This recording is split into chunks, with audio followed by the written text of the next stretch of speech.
El Partido Republicano publicó su declaración de principios y yo expresé en este espacio y en otros mi extrañeza de que no hubiera ahí referencia alguna al reconocimiento al gobierno militar, que no hubiera referencia alguna a la prevaricación de los jueces, o sea, al hecho de que la mayoría de los jueces no aplican las leyes y condenan a los militares,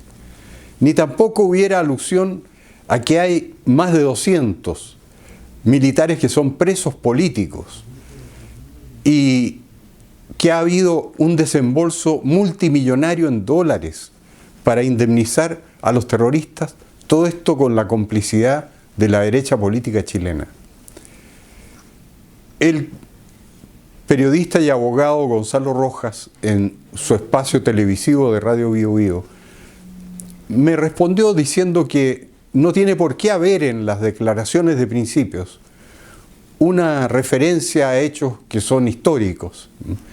o a hechos de la actualidad nacional, porque justamente las declaraciones de principios están para expresar eso, los principios. Pero es que resulta que en esta declaración de principios, como se dice en el lenguaje deportivo, los republicanos arrugaron. Ellos deberían habérsela jugado por diferenciarse justamente en lo que se esperaba que se diferenciaran, porque los partidos de la derecha tradicional, que son Renovación Nacional y la UDI, justamente habían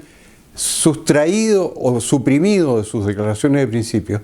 el reconocimiento al gobierno militar y no habían hecho referencia alguna a la prevaricación judicial, que son justamente los problemas mayores que hay en Chile en este momento, porque se ha destruido una base fundamental del Estado de Derecho, que es el debido proceso.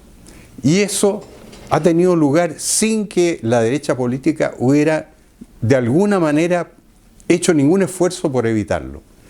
Y se esperaba que el Partido Republicano, justamente en esos aspectos, en el reconocimiento al gobierno militar, en la comprobación de que en Chile se ha violado el Estado de Derecho, de que no existe un debido proceso,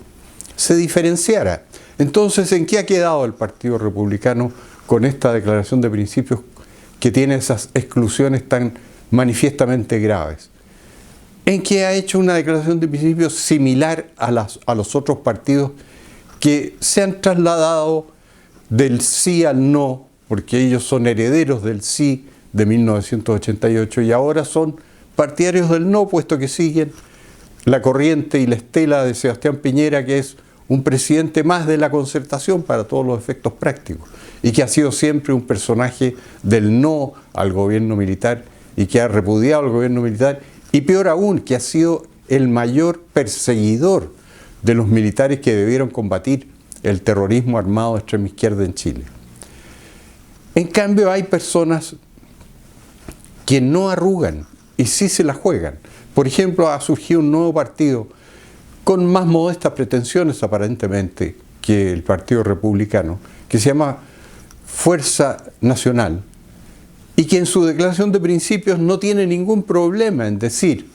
que adhiere a toda la herencia y el legado del gobierno militar y que adhiere a todas sus políticas y que aspira a ser continuador de ellas. Y eso es justamente de lo que se esperaba que hicieran los republicanos. Fuerza Nacional no arrugó y espero que le vaya bien en su recolección de firmas, aunque tiene mucho más modestos medios y tiene menos acogido en los medios de comunicación que los republicanos. Y otra persona que no arrugó, sino que todo lo contrario, se la jugó, para sorpresa de todos, ha sido Michelle Bachelet, que al informar sobre la situación en Venezuela,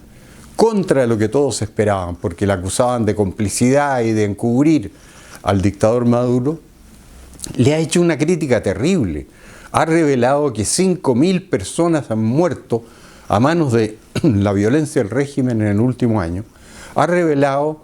que hay más de 700 presos políticos en Venezuela sin debido proceso. Justamente lo que les han hecho aquí a los militares, los han metido presos sin debido proceso y son 200. Bueno, en Venezuela son 700.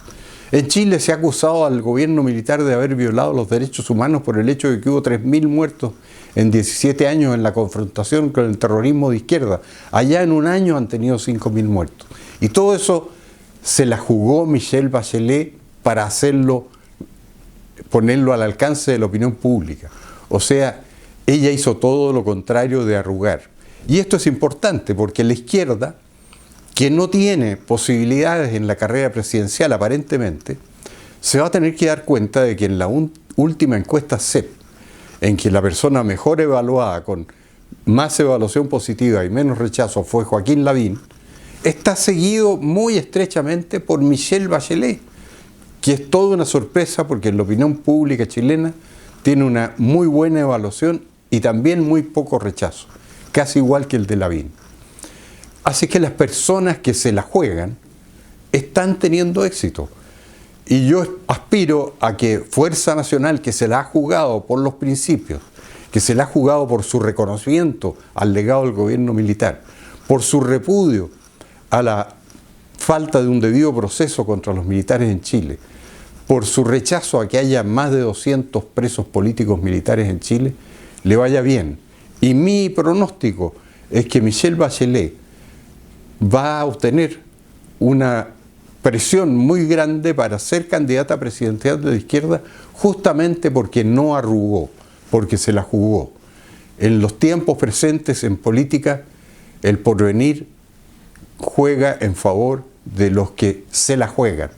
de los que no arrugan.